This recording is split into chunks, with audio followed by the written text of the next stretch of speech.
Hey everybody, Matt Hartman here again for Drunkard's Walk. Thanks so much for listening this week, and a big thank you to Jesse Ali for our theme music and Nick Jaramillo for our artwork.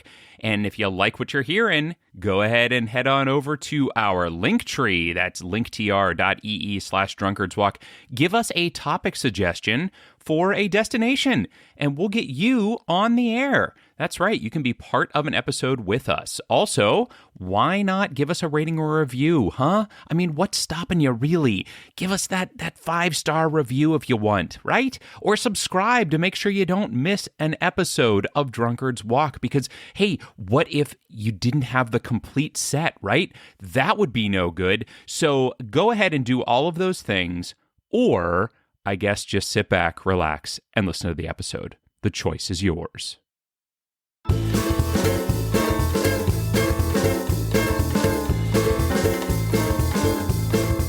Hey everybody, welcome to another exciting episode of Drunkard's Walk. Cue excessive echo sound effects there and radio DJ soundboard things like that horn that goes bah, bah, bah, bah. Oh yeah, I can't wait to hear that, how that comes out in post-production, because we are investing a lot of money in sound effects this year. We've got a guy from 94.3 FM, The Squeeze. You might know him from the Bubba and the Stonk morning drive time radio hour, but he's doing all of our sound effects. We're still working through some negotiations, but it's going to be amazing. I can't wait to hear it in the podcast itself. But aside from our amazing sound effects crew, I can't do this by myself. So I have my compadre, the Robin to my Batman, the Charlie Munger to my Warren Buffett. It is Matthew Hartman. Matt, welcome back to the show. Well, thanks, Jethro. Thanks for welcoming me back. It's nice to be back, I guess. I didn't really we had go a whole anywhere. Week off between. Actually, we had 2 weeks off between episodes. Shh, quiet. No inside baseball. Don't. No, I'm telling everybody our production schedule. You took Jethro. 2 weeks off because you had a vacation to go on with your family. You're ruining everything. Everyone's supposed to think that we do this just all the time, and it's all we do, and we're 100% focused on it. I'm busy in the sound effects laboratory, mixing up various sound effects concoctions, putting a little bit of a foghorn in with a little bit of a leghorn, and just trying to get the correct noise to cover when you love to blow out the sound on Zoom. You just love to go just loud enough so that it cuts you out, which is what you did at the top of the episode here. So Matt, I don't know if you've ever met me in real life or improvised with me on stage before, but I'm a loud human. I'm a voluminous creature. Yes. And I will, and also I'm a cheapskate, so I buy cheap equipment. No, it's not your equipment. It's Zoom. You just need to set your Zoom to that audio thing for musicians so that you can't ever blow it out. That's the key. I think. I don't really know. I mean, don't know enough. I want to blow it out because I want the audience to know the white hot intensity that I bring to the table for every episode of this podcast. Because nothing gets me more excited than clicking on Wikipedia links, going from one entry to a randomly selected destination, which, by the way, I've snuck in as a secret description of how our show works. It was flawless and seamless until you brought it up and pointed it out. I think I want everybody to be on board. I don't want to leave anybody behind. You know, no, you really don't. As George W. Bush, the greatest president of the modern era, oh good Lord, said, "Leave no child." No behind. one can see you shake your head. No, he was. The funny thing is, I used to think that George W. Bush was like the benchmark for terrible presidents. Yeah, but I've recently updated that. Particularly from the years 2016 to 2020. Yeah, it's a crazy thing that happens when it's progress. We're constantly advancing and outdoing those before us, I think is what it comes down to. I don't know that we can call that progress. Okay. I'm excited though, Jethro. I'm excited to walk through Wikipedia. I'm excited to go somewhere that we don't know where it's going to be. We have had the past 2 weeks, the past 2 episodes, just amazing guests on, listeners who have submitted through our form and have said, hey, I want to send you places. And you know what, Jethro? I'm really excited to tell you that we have another amazing listener who has reached out to us and said, I have a destination for you. Get out of town. It's true. It's absolutely true. And we are going to take that destination no matter what it is. In fact, I don't even know what it is, because even though we ask people to tell us where they want to go, I never look at that part of the form. I just go, I find the email address and I send it out and I say, hey, how about you come on the show? And you know who said yes this time? It was Ben Young. Ben, how's it going, man? Hey, good. Thanks for having me. It's our Absolutely. pleasure. Welcome. Yeah, thanks for coming on. We really appreciate it. Now, as I just pointed out, we don't know you. We know nothing about you, as a matter of fact. So we have to get to know you a little bit here. First of all, tell us, where are you right now? Where are you talking to us from? I live in Las Vegas. Nice. Oh, Sin City. Beautiful. Yeah, beautiful. some of us have to live here. So okay. Yeah. Okay. Yeah. So you don't. So did you? Are you from there? Is that where you originated? No, I'm actually from East Tennessee originally. Wow, but I've lived out here for about 7 years. That's a bit of a shift. A little bit. Yeah. What took you to Vegas from East Tennessee? I am a magician. Nice. Oh. Okay. All right. Well, then you're in the right place. Yeah. Oh, I know. I'm a listener. So I actually found this podcast because y'all were guests on The Internet Says It's True. Michael Kent, Kent, who's also a magician. So he and I have been friends for several years. And so that's how I found out about you guys. Very cool. Oh, well, that's wonderful. awesome. It's crazy. Like I used to run a small theater, and we would have some comedy magician acts, and like it's always weird the like tiny pockets of niche entertainment acts, and they all know each other. But by any chance, do you know Doc Dixon, or know of Doc Dixon? Not personally, but I do know who he is. Yeah. He's a great guy. He's a very nice guy. He's an older guy. He's a libertarian, but despite that, a great human being. That's awesome. So do you perform out in Las Vegas? Is that like your day job? Yes. Yeah. So I perform mostly for like corporate events. I do my comedy magic show, and I do like sleight of hand, close up magic, and like team building workshops that are fun. Nice. Cool. I've done a number of those improv based, not magic based at all. But that's so cool. So how did you get involved in magic? Like, was it because I know, like, as a kid, I was like, I'm going to be a magician when I grow up, and then I wasn't good at it, and I totally lost it. Is that how it started for you, or did you how were you inspired to go into magic? Yeah, when I was 12, I saw David Blaine on TV. That was when like the Street Magic special came out, and it was like all the rage. And I had always been interested in magic. Like I had the magic sets. We had a family friend who was a magician that performed my birthday party a few years and that kind of thing. But when I was 12 and I saw David like floating in the air, I was like, okay, I want to do that. And I also was not good at it. But I guess I never gave it up, and my parents gave me just enough support to not stop. So that's good. That's good. Yeah. See, so and I'm going to age myself here, because when I was a kid, for my birthday one year, I went to see David Copperfield live. Wow. So that was the era I was growing up in. But yeah, he toured, and he did a show here in Pittsburgh, and I went and saw him, and he flew around the stage, and my mind was boggled. But I always loved, my favorite type of magic was always the type that you could do with just standard items, right? Where you could like just pick up a coin and do something, or you could take a deck of cards that was, a standard deck of cards and do the magic. Like that to me was always the most fun stuff, because and I'm not going to give anything away, and I would never want to reveal anything, but for those that don't know, there are some tricks that you can purchase, and you can read the instructions, and then you can do them. And I think Steve Martin actually talks about it in his new documentary, how he was doing that, and he was working at the magic shop in Disneyland and things like that. And he just loved the idea that he could buy this thing, read the instructions, and then boom, he was a performer. And thought that whatever was really happened cool. to him? Oh, right. He became incredibly successful and lived. He stopped, but you know what? He stopped doing magic, and that's what inspired me to stop doing magic. Was that I thought, if he can be successful, so can I, and it hasn't worked out so far. So let me ask you this, Ben, because it's been something that's always interested me. Because I dabbled in magic as a youth. I was actually my church youth group as a child. Here we go. Listen, I by the way, you know who the original magician was? A little guy named Jesus of Nazareth. Okay. Mhm. I think Moses would have something to say about that, but okay. Well, you know what? I think Moses was working on borrowed power.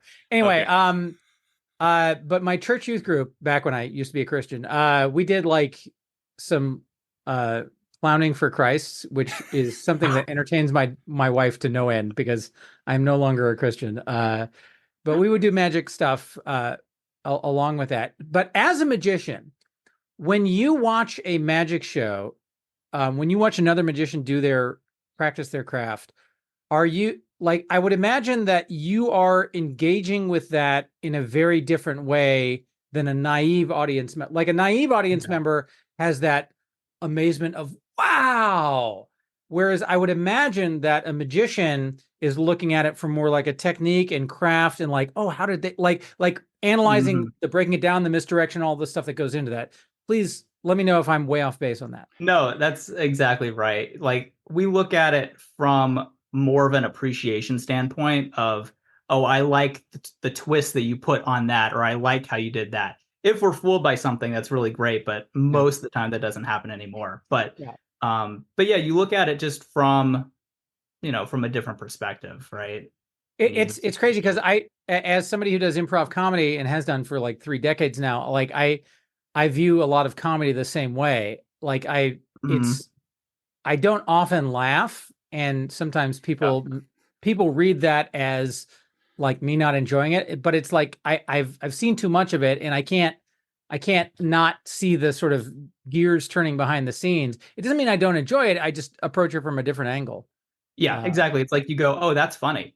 Yeah, exactly. Yeah, that's right. Yeah. Or, oh, wow. Oh, I see what they did. What a great method or a choice that they made there, or thing that they you're right. So let me also ask you this, since you mentioned David Blaine, there was a group from the Groundlings that did like a rather successful series of YouTube videos sort of parodying David Blaine. Have you seen those?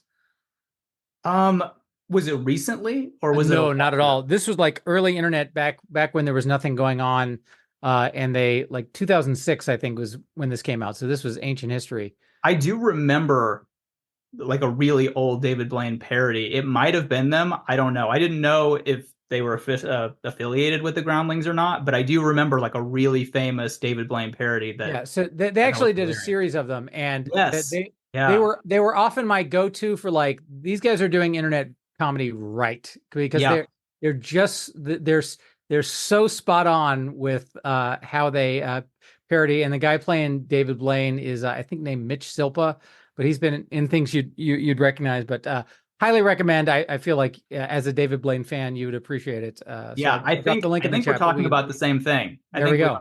Yeah, it was so funny, especially for early internet. Oh yeah, it was back in the when there used to be just videos of what are those things that tumbleweeds that blow through the Old West. Hours of tumbleweed videos on the early internet, and we were so entertained because we were naive and young and didn't know what it could be. See, now when you talk about parodies though of that type of thing, I always think of the have you seen the Human Giant Mind Freak skits that they would do? I actually haven't. I know of Human Giant, but I haven't seen a lot of stuff. I 100% recommend those as well. They do a great they do this very, very funny they're sketches, but they're just like street magic, and it's so good. And there's one that I mean I don't even want to tell you about it because it just gives too much away about it, but go look up Human Giant Mind Freak. I think that's what they call it, and it's just fantastic. I'm on board. Like the thing that always gets me about the sort of stereotype of magicians, particularly Las Vegas magicians, is the exaggerated showmanship of like how they'll gesture towards the cage or the like that always is such a and again, I come from a comedy perspective, so everything that happens on Earth, I'm like, how can I make fun of that? How can I parody? Yeah.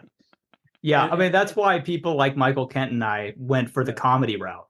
right? It's like, oh, let's not do the overly dramatic thing. Yeah. Let's just have fun with people. Like, It's let's have a more and human experience. it's so wonderful. Like Michael Kent's really great. Obviously, Penn and Teller are, from a Mhm. comedy magic perspective, like it's just the ability to sort of take the Mickey out of yourself and not be too self-serious about it. Like that's so endearing to an audience. And again, like the craft of magicianship and to be able to do that misdirection and to hide those things is just incredible. Like it's always fascinating. And there was a woman I used to work with who would watch magic shows, and she could not help but audibly react to every reveal of every trick, and she'd be like, "What? No way!" And and and that's like, and as cynical and jaded and distant as I pretend to be, like there's part of me inside that's doing the same thing, even though I For won't. sure. Pete Holmes has such a good bit about magic where he talks about how there's no really good reaction to magic because whenever you make an actual sound, it just sounds condescending and fake. Yes. Yeah. Highly recommended. Awesome. My old perspective on it used to be like there's really only one magic trick, and is that shouldn't be there. Like, and everything is a variation of that. Pretty much. Well, so Ben, if somebody happened to be in the Las Vegas area or they were looking for some sort of entertainment or team building, how would they find you or get in touch with you? I mean, I can put your contact info in our show notes, but do you have a website? Do you have a contact of some that you'd like to tell people about? Yeah, it's benyoungmagic.com. And on social media, I am Ben Young Live. Awesome. And they can just Cool. reach out. I'm very accessible. Well, Awesome. there you go. There you go. So, folks, if you're in the Las Vegas area, or I don't know, I mean, you'll travel if they'll pay, right? I will. So there you Yes, go. So if you're anywhere around and you're looking for somebody, I've never seen Ben do any magic, but he is a fantastic podcast guest. So I will absolutely support. I'll go on his LinkedIn right now, and I will give him a recommendation as a podcast guest. Wow. Yeah. There you go. Really, Yeah. really Really gonna reaching help. out to the youths with LinkedIn reference. Yeah. I had a feeling that this podcast would be my big break. So I'm really happy to be probably. here. Yeah. I would assume that this will really. We have dozen of listener. We really do. And they are a nice person. It's mostly Dave Foreman and his family. That's right. Well, Ben, this is great, and honestly, we could probably do the entire episode just chatting to you about magic, but we really should probably get a destination from you and try to get to it. So, what do you got for us this week? I feel like people have dropped off already, so hopefully they just fast forwarded to this point. Yeah, you never know. I figured instead of sending you to one destination, why not give you the opportunity to visit multiple places? Oh, okay. So I am sending you to Putt Putt Travels Through Time. What? Does that ring any bells? Not at all. No, Okay. I mean putt putt. I know what that is, but aside from that, I'm not. In this case, it's a name. Putt Putt Travels Through Time is a video game from 1997. It was like, I guess, a computer game originally. They've since like re-released it on modern systems, but it's like an edutainment game for like ages. I feel like it's like 4 to 8 or something. Okay. And Putt Putt is a very cute purple convertible car, and he has a little dog. And in this game, it is a series of games. But in this game, there's like a time machine that turns into a portal, and it sucks all of his belongings, including his dog, into the portal and sends him to all these different time periods. And so he has to go and find all of his stuff and come back.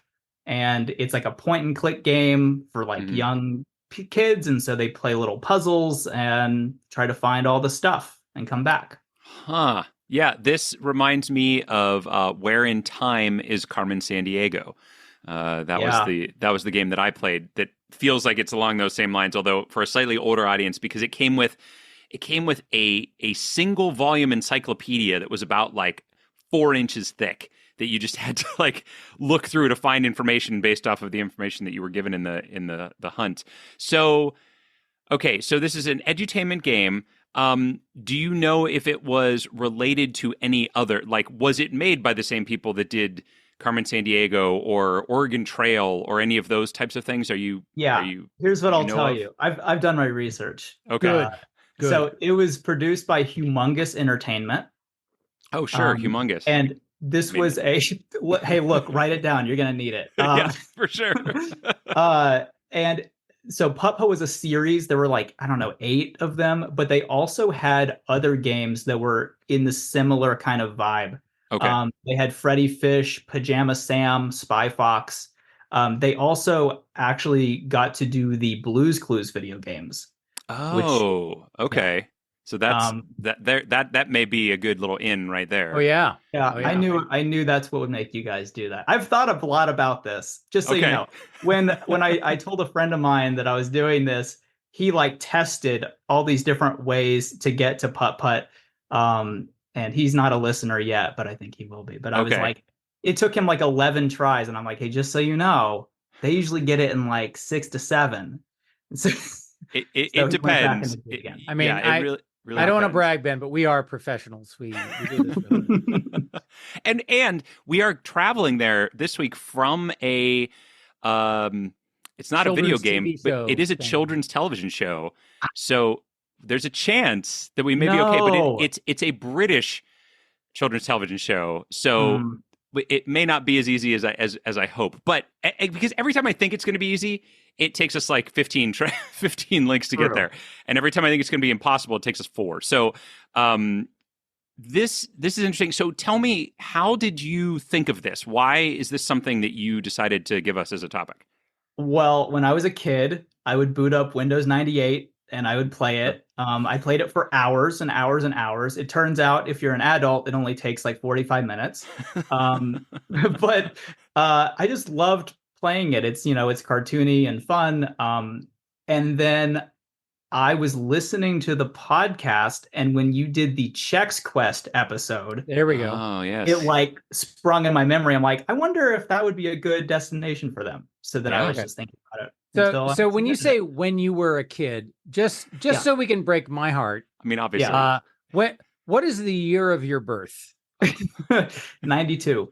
1992. Okay, Yeah. cool. Okay. All right, Here good. we go. Good to know. And That your was the social year that security you were to number, be if you born. don't mind. Could we get that? Just the last 4 will be fine. No, Yeah, don't tell us any of those pieces of Don't information. worry, we've got your email. We've already looked you up on the dark web. Yeah. Your it's- identity. This whole podcast is just an identity theft front. Is all it is. That's right. You're the only person that's ever listened to it. Actually, this is all made up, and it's worked, Jethro. So congratulations, we got him. You know what? You Because picked we know the wrong that- person. that we know that Las Vegas magicians make bank. Yeah. Mm-hmm. Oh Congratulations. my goodness, We did it. this is awesome. Well, it's fantastic. I think this is going to be a fun one to try to get to, and we are going to be getting there from Blue Peter Badge, which Badge. may mean nothing to you because it meant nothing to us until last week when we learned about it. I traveled to the UK, Jethro. I asked some people about it, and they were like, "That show's still on." I didn't know that was still on. Apparently not as popular as we thought it was. But anyway, before we let you go, Ben, I got to ask you real quick: Are you having a drink? I know you're in Las Vegas, so you either are constantly drinking or never. I'm guessing. So which one is it tonight? I'm pretty much in the never category. I am Okay. drinking a lovely Waterloo sparkling water, Oh, Delightful. Very blackberry nice, very lemonade nice. flavored. Oh, wow. I've recently been turned on to the Waterloo sparkling waters, and they are delightful. So bravo. Yeah. Didn't you have one just like a week or two ago, Jethro? Oh, Didn't you yeah. have the same type I'm of big thing? on the Waterloo. I'm trying to get off the Dr. Pepper, so my wife keeps buying me carbonated sparkling waters, so I have like an off ramp. This is my methadone. Nice. Having Okay. the bubbles makes a big difference, though. It really It does. Yep. It does. Jethro, having a beverage this evening at all? I am, in fact. I have a lovely Woodford Reserve, my Oh. standard bourbon of choice. I'm back on the sauce, much to everyone's delight. Yeah. I'm walking down the street. People are like, Jethro, you should be drinking more. And Mhm. I'm happy to oblige them. So there we So go. there you What about go. you, Matt? You having a Excellent. beverage? I am. As you mentioned, I recently went on a vacation. I traveled off to the UK, as I said, and I didn't get this while I was there, but it is one of the small bottles that my wife got for me. So I decided to crack it open. It is a Welsh single malt whiskey. So not a Scotch, but a Welsh, and it is called Penderyn. It comes not only in a bottle but in a box, and the box actually has Welsh writing on it that I can't read at all. But on the other side, it's translated, which was nice of them. But yeah, it's a tasty little. It does remind you of a Scotch, but it actually no. I'm going to take that back. It reminds you of an Irish whiskey a little more than a Scotch. Okay. But it's quite tasty. It's very light in color, and it's about 46%. So I'll be able to stay with you the whole time. I love it. Well, Ben, thank you so much. First of all, it's a delight to meet you. I wish you good luck and massive success in your comedy magic career. Yeah. It takes a lot of chutzpah to go off into the performing arts. It's not an easy business. So bravo to you for making the leap from Eastern Tennessee. And it's always a delight to meet new people. And any friend of Michael Kent is welcome on this podcast at any time. So Absolutely. Thank you. Well, thank you very much. I can't wait for this to air so that I can actually be successful. I'm sure. And anything we say about you after this, please don't take it personally, but we frequently will curse and condemn the person who gave us the suggestion when we have a hard time reaching it. So sure. Like I said, I've run a few tests. We'll see how it goes for you. I love it. Thanks so much, Ben. Take care. Thank you, guys. All right. Bye. All right, Matt. We've talked about our drinks. We've got our suggestion. We had a lovely banter with Ben Young. We did. Now we have but one thing to do before we embark on our heroic quest. Yes, we have to make a guess as to how many links it will take us to get from once to the others. And if folks aren't aware, whoever is the closest, not the closest without going over, but just the closest, will get the win for the week, and we'll see who that's going to be. So and I gotta say, I'm in quite the deficit because we had like a series of ties in a row, and then you won the tiebreaker, so you got 3 wins to my 1. So it's true, but it's quite ahead. It's early in the season, and I wouldn't worry, Jethro, because you always win. So I think you're going to be okay. Well, I cheat, so as you pointed out. So there we go. You. So we are starting with Blue Peter Badge, which is the aforementioned heroic badge that is only presented to A, guests on the famed BBC children's series Blue Peter, or B, any kid who writes in to ask for one. Well, let's be clear here, because I'm reading straight from this. It says they're awarded to children aged 5 to 15 or to adults who have been guests in the program. Adults can also get a gold badge if they've done something extraordinary. Mm-hmm. It says approximately 22,000 are distributed annually. Now, I did ask if my nephew had one of these, and as I said, everyone was surprised that the show was still on, so he did not have one of those. And I also wanted to watch the show, but instead I went on a walking tour of Anfield, which is where Liverpool Football Club plays. So unfortunately I missed it, but I guess nobody was really all that excited about it. So there you go. Right. But how are we going to get to a video game, an educational video game? Now, it does feel like this show, I don't know that it's educational necessarily, but it feels like it is, right? But this page that we're on isn't about the show. It's about the badge. Yes, that is correct. But it does feature a lot of people who were on the show. It does do that. Yes, I agree. And it does have television program is something that is a link here, which could potentially just get us into, television and, different types of media along those lines. I've got some options here. Mm-hmm. All right. So if you scroll down, you'll notice that there is a section describing the gold badge, and there is a list of VIPs who have received this gold badge, including the Duke and Duchess of Cambridge, Ed Sheeran, King Charles III, Sir David Attenborough. Amongst the list are Steven Spielberg and Jonathan Ivey.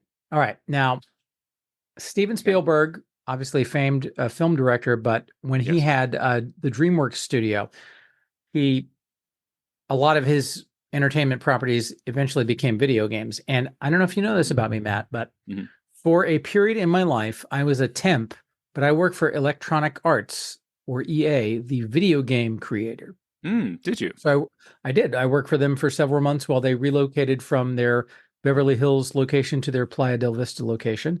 And Okay. I helped manage that process.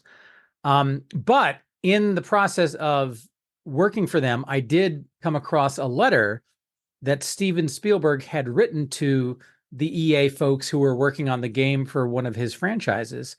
And we're like, me and my son played it. It was great, yada, yada, yada. So Steven Spielberg does have an in to video games. And also, Jonathan Ive was the product guru for Apple forever. Like, he was behind the iPhone. He was behind like all of the major product developments for Apple. So I feel like if we're looking at entrees into video games, that Spielberg or Jonathan Ive are two strong candidates for us to go out of here.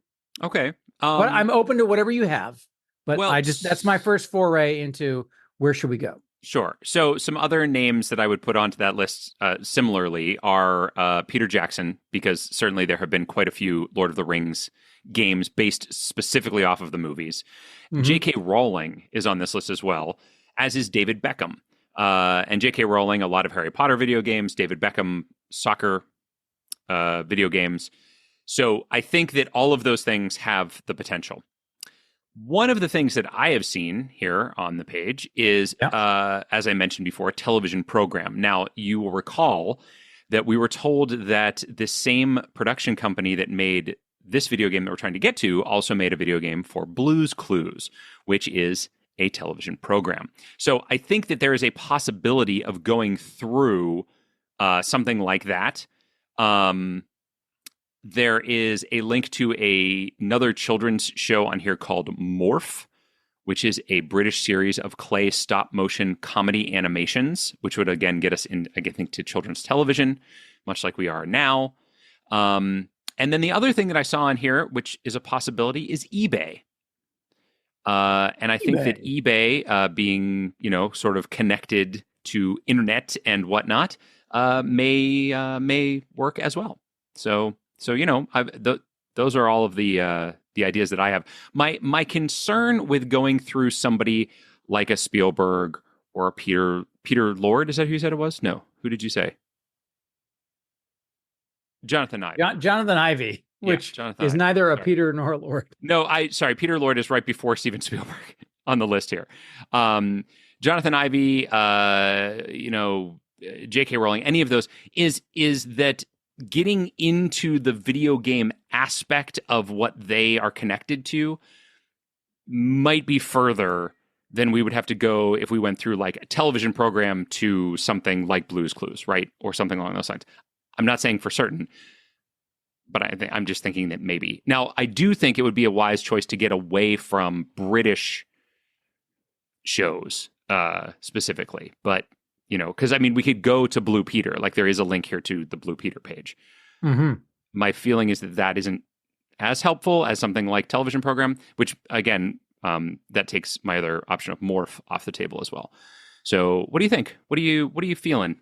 So, are you saying television program is a link on here? Yes, it's one of the very first links on the page, actually. Blue Peter, BBC, and then television program. It's spelled in the British way, but when you mouse over it, it just is to television show. Sorry, my digital assistant on my iPhone had responded to when I asked about that, so she was spouting off. I was wondering who you were bringing on as a guest. Yeah, I guess for me, television program is just so broad that, like, we're going to travel a very similar path to what we did last week in terms of getting to children's television program and getting to children's, to try to get to Blue's Clues specifically. Possibly. It is also possible that because it is so broad, it will have a lot of different links to a lot of different things on it, as would Steven Spielberg, right? So, I can see an argument both ways. And if you feel passionately that Steven Spielberg will get us to where we need to go, I will follow you. But I've given you my concern. I don't know if you think that it's valid or not. So you just let me know.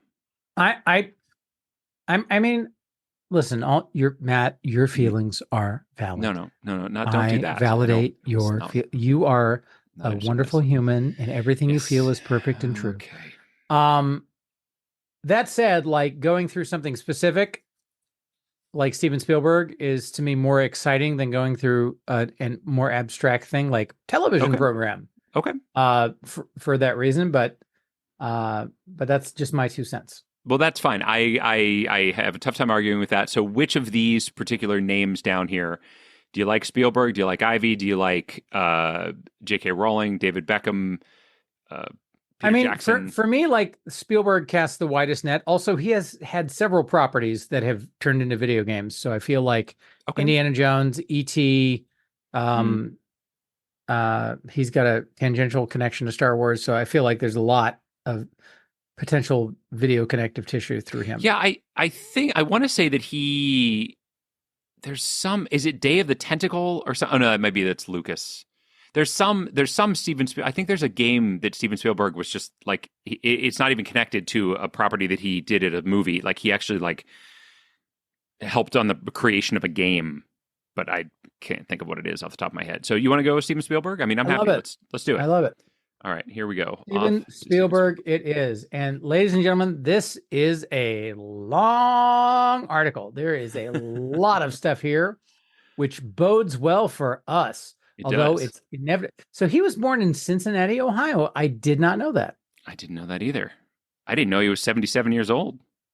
I probably would have guessed something around there. Been around for a while, so why not? There you go. Yeah. Well, there's links obviously to all, all of the movies that you know that he's done. For those that aren't aware of the movies that he's done, we've got links here to Duel, to Jaws, to Close Encounters of the Third Kind, E.T., Indiana Jones, The Color Purple, The Empire of the Sun, Jurassic Park, Schindler's List, Saving Private Ryan, Minority Report, AI, War of the Worlds, The Adventures of Tintin, Ready Player One, Amistad, Munich, Warhorse, Lincoln, Bridge of Spies, The Post, The Fablemans, West Side Story. I mean, the list goes on. And then there are links to things. There is a section called video games. Okay, well, I have more things jumped down to. I can read off more names of movies. Keep reading if you want to. No, it's fine. I don't need to. Oh wow, somebody sounds deflated. No, it's fine. Oh, Lionel Trains is on here. There you go. That's cool. Captain Courageous, Firelight. Wow, there's all kinds of things. Hey, what is on here is Back to the Future. You know what I'm thinking there? Your favorite. What are you thinking? Well, I'm thinking that this game is a time travel game. And Back to the Future takes us to time travel. So we go to time travel. Okay, I see where you're going. We have gone to time travel before, and I think we may have even gone through Back to the Future when we were trying to find what was his name? John Titor.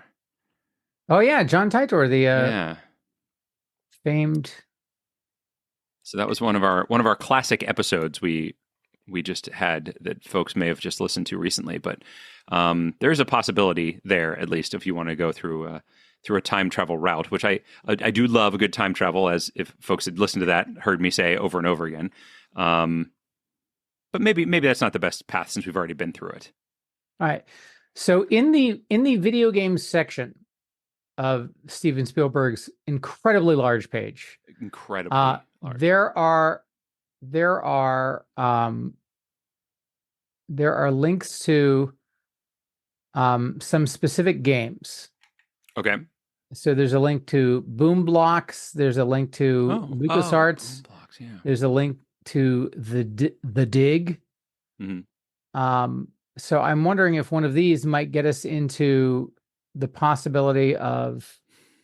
There's also a link to adventure games, which is a video game genre in which the player assumes the role of a protagonist in an interactive story driven by exploration and/or puzzle solving. Interesting. Which I feel like I don't know. And again, I don't know. And by the way, I should have mentioned this when Ben was still on, but I worked for Putt Putt Golf and Games. It was one of my first jobs. Different Putt Putt, I'm pretty sure. Yeah. I feel like Putt Putt is like a trademarked phrase. It is. I think that this would be a different. I'm wondering if this is spelled differently potentially, or has a dash, or doesnn't have a dash, or something along those lines. Yeah. I don't know. It's just a guess because obviously it's a car, right? So it's put. Like that's got to be that type of sound. Maybe it's just a single T. Maybe it's put. but There that you wouldn't go. make any sense. But I feel like something in the game, like and again, adventure games is a broad category, but like Yeah. adventure games in the video game space, I feel like is a positive possibility for us. Yeah, I see Microsoft is linked on here at one point, which would get us into like computer games in general. I My concern with something like adventure games or any of those games that you've mentioned are that they are more geared toward adults or at least young adults and not children, right? And so my concern is just getting from one to the other. It might not be that difficult, but I'm just wondering. I'm wondering if it's going to take us down a path that's too advanced in age, so to speak. I mean, it's possible that it might, Yeah. but even if it does, like we're still closer than we are at Steven Spielberg to a particular children's video game. Yeah, I mean that's definitely true. I was wondering if there was something on here though that was more closely related to like education or children or something along those lines, right? It feels like Steven Spielberg is the type of guy who would put money toward those types of things or would participate in, scholarship types of things or something along those lines. In fact, it wouldn't even surprise me if he had at one point been on like Sesame Street or something like that. I mean, maybe, but like I feel like the broader umbrella topic of children's entertainment is not nearly as good as like we're directly in video games now. Yeah, I mean, my hope was for more like children's video games. Honestly, I see Bill Gates on here again and Microsoft again. Oh, Electronic Arts is on here. Did you say that? I guess you saw it, but you didn't mention it out loud. I mean, again, I don't want to brag about my deep connections to Electronic Arts and Steven Spielberg personally, Yeah. but Stevie, should I get him on the phone? Maybe Stevie himself can help us through this. Let me just. I dropped my phone. It's not darn. now, Okay, so I can't all right. call him, so. I do notice that it says he owns a Wii, a PlayStation 3, a PSP, and an Xbox 360. All of those are also linked. But I have no idea if this game would have shown up on any of those types of things. Ben did say. So one of the clues that Ben mentioned is he booted up his computer, which was using Windows 98. Yes, but he said that it was originally a computer game and it had been re-released in other formats. Yes, but I guess my point, like if you think about, Windows 98, that's a very specific era of games that played on a computer. So like, if we're looking to narrow the universe of possibilities, like going late 90s and finding a computer game from that era is much easier than going to the console-based gaming possibilities of you're 2020 right. and those types of things. I agree. I would agree. It is one of the reasons why Microsoft is a little bit tantalizing, but I do feel that we would have a tough time getting. If we click on Microsoft, I'll be honest with you, I'm gonna have a hard time not forcing you to go through Microsoft Excel just because that's my passion. Blue Peter badge is linked on this page. What? You said it wouldn't be. Oh my God. In July 2016, Spielberg was awarded a gold Blue Peter badge for his BBC children's television program Blue Peter. By the BBC children's television program Blue Peter, not his. That's incredible. It also talks about all of his honorary degrees in the same paragraph. As if they're all on the same level. All right. Well, so you think that you want to go through one of those games then, or do you want to go through adventure game? What do you think? I want to go through adventure games specifically. Do you just? I do just. All right. Well, it's less specific, but you were arguing for specificity before. That's why I wanted to check. But you say let's do it. Let's do it. I feel like we've got to play. We've got to play with specific. Like it is. I mean, it's certainly less specific than Steven Spielberg, but it is entirely around the video game space. So I feel like that's where we want to go. What about? Whoa, hold on. It says that he's collaborated with software publishers Knowledge Adventure, an American edutainment video game company. Are you It sounded like you were fully on board with clicking on adventure games, and now you've got a last minute governor's appeal. I didn't know that there was a thing on here. Jumpstart Games Incorporated, formerly Knowledge Adventure Incorporated, an American edutainment video game company. I mean, maybe this is the way to go. Founded in 1991. I mean, it sounds like they're a contemporary of these humongous games. Wow. I mean, Matt, I'm trying not to take this personally that you're not jumping on board with my incredibly good idea of clicking on adventure games, but it feels like you're grasping at straws to find an alternative to the very acceptable suggestion that I've put forward. I just think that this might get us closer. You don't think so? I mean, the problem is it's going to be a small page, right? Bingo, bango. You just nailed it. Yes. All right, but I'm going to come back and check it out later. Let's go to adventure games. I love it. Adventure games it is. Here we are. Ooh, Zork. King's Quest. Missed. Some of my favorites. love it. Yeah. There are definitely puzzle solving. There are some definite winners on here. Are there? There are. These all seem very, very general.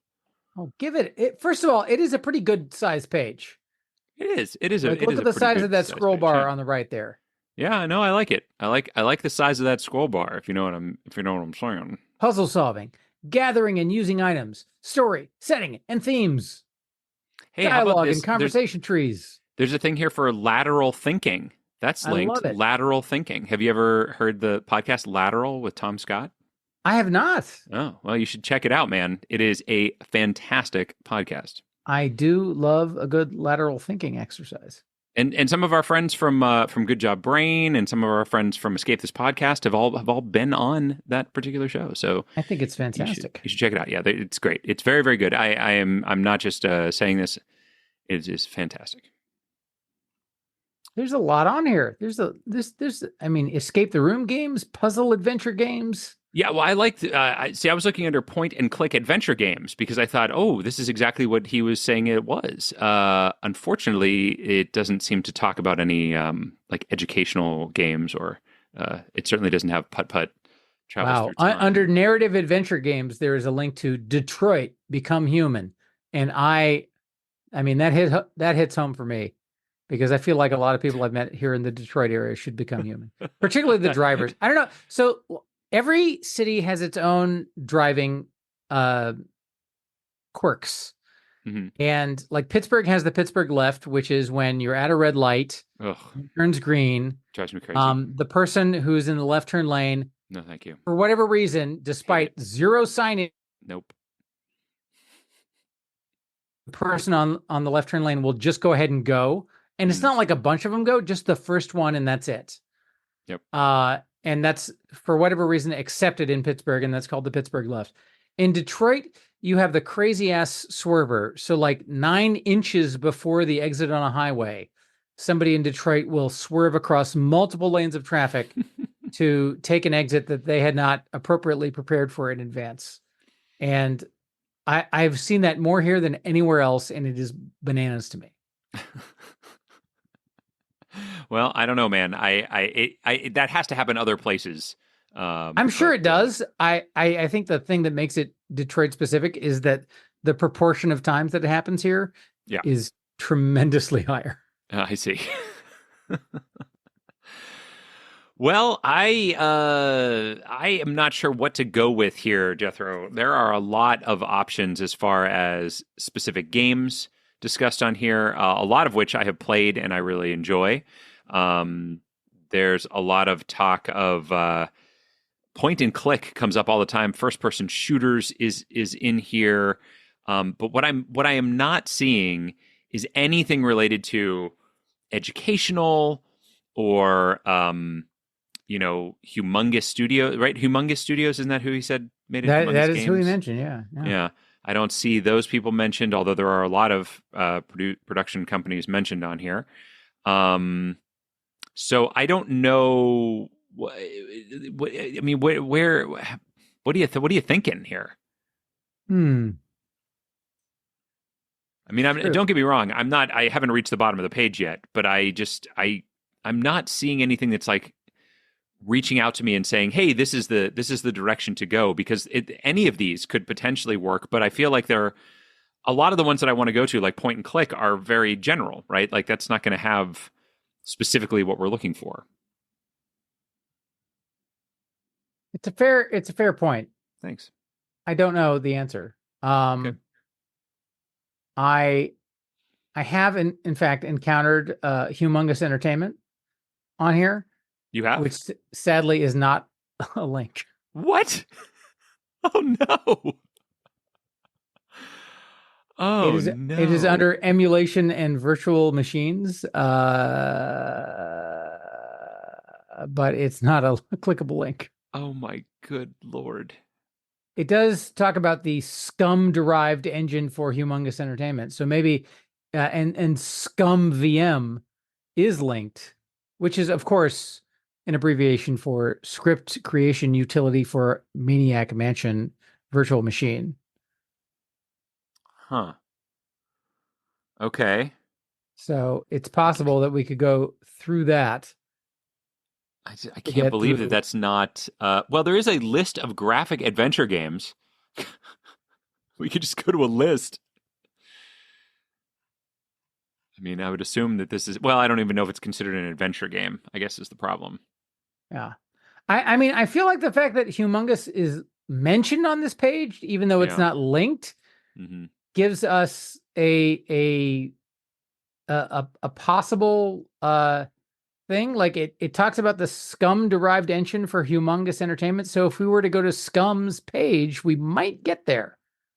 All right. Well, I'm going to give you another possibility. All right. And that is in your favorite place down near the bottom there in the blue box, the purple box, whatever it is. Okay. There is the bunch of video game genres. Yeah. And under that, there is a thing that says themes under related concepts. And one of them is educational, that will take you to educational video game. And I feel like educational video game may just be the way to go. So here's a crazy question for you. Yeah. If educational video game does not have it, then where do we go from there? Well, I would think that we would have more outs out of educational video game to get to a educational video game than we would out of Scum Mastery or whatever the hell you were talking about before. All right. Here's the problem though. Like he explicitly mentioned Humongous as the creator of this game. Yes. Right? Yep. So I feel that anything that is Humongous related is very likely to get us to this particular game series. Whereas educational video game is a very vague and broad concept. And quite frankly, do we even know how educational putt-putt travels through time is? No, we don't. I'll answer that for you. We don't. I guess that we don't. But here's what I'll say. He mentioned it being educational, and you see that Humongous Entertainment is on here but not linked. It may not have a page. It may not be something that we can get to through the thing that you're talking about, right? So if we go to that page, and it's a small page, which it probably will be, where will we go if Humongous Entertainment is not linked? Yeah. So let me just, for the listener, I will read the full sentence in which Humongous Entertainment is mentioned. It's not linked. And you know what? Hushaby. We'll let the listener determine whether or not I am coming to a reasonable conclusion. Okay. One open source software project called ScumVM provides a free engine for the LucasArts adventure games. The Scum-derived engine for Humongous Entertainment adventure games, early Sierra titles, Revolution Software 2D adventures, Cocktail Vision adventure games, and a few more assorted 2D adventures. So obviously this is an underlying engine for a lot of different producers. A lot of different ones, yes.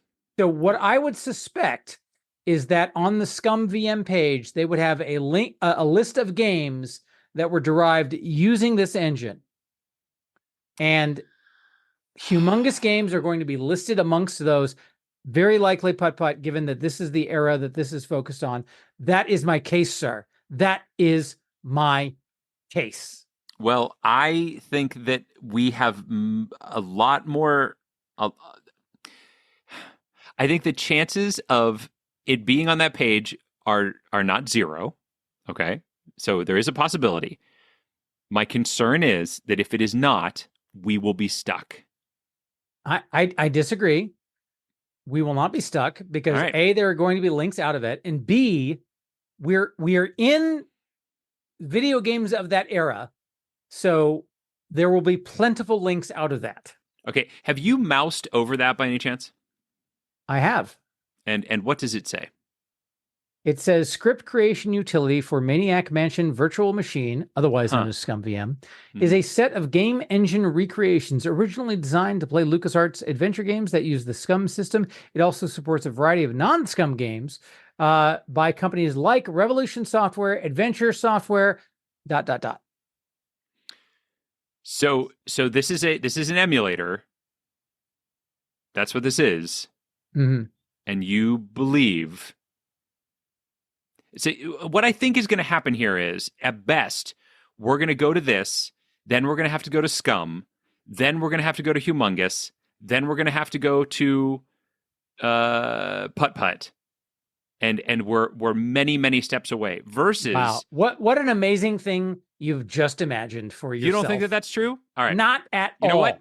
Let's do it just so I can prove that I'm right. I love it. ScumVM it is. It's under the emulation and virtual machines section of the Wikipedia page. And here we are. Look at that. Also, by the way, I have to say, look at all of the bookmarks on this. Look at the size of this page. I will admit, it is much larger than I expected it to be. There we go. That is absolutely true. I'm glad to see that I was wrong about that. Oh, Matt, I'm seeing something. Yes, so I'm if you a lot of things. So if you go to the left-hand panel, which has a lot of bluish, purplish bookmarks, yes, under the supported games section, there is a section for humongous entertainment games. Well, that probably means there's at least a link. There is a link to Humongous Entertainment. Good. I don't know if you know Humongous Entertainment, guys, but they did Backyard Baseball, Backyard Baseball 2001. Backyard Baseball 2003. Okay. Backyard Football. Okay. Backyard Football 2. There's more to list, Matt. Yes. There's an entire list of all the games. I see them. Oh my gosh! And there's a whole section of putt-putt games, including Putt Putt Travels Through Time. It's true. All right. Well, you know what? I'm